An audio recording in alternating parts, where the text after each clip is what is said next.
pedir ajuda do seu melhor amigo, aquele que, como ela, também acreditava nos sonhos. Só que quando ela chegou na casa do Rafa, ele estava chorando. Quanto mais Luna falava, mais o Rafa chorava. E aí ela percebeu que ele precisava de uma ajudinha com os números. É que ele tinha tirado uma nota baixa na provinha de matemática e não estava sabendo fazer as contas. Luna, como era muito amiga dele, resolveu ajudar. E olha o que eles descobriram, gente. Essa é fácil, hein? Vocês me ajudam a cantar?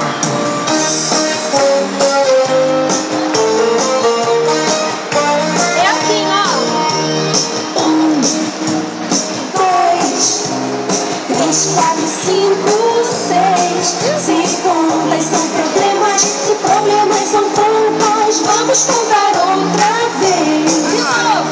1, 2, 3, 4, 5, 6. Se contas são problemas, se problemas são contas, vamos contar outra vez. Aí o Rafa falou: Eu tenho um probleminha, me deixa nervosinho, de somar e subir pra aí. Já sei o que fazer, some devagarinho, assim você vai resolver. entendeu? 1, 2, 3, 4, 5, 6. Se contas são problemas e problemas são contas, vamos contar outra vez. De novo. 1, 2, 3, 4, 5, 6. Se contas são problemas, se problemas são contas, vamos contar outra vez. Vamos contar outra vez.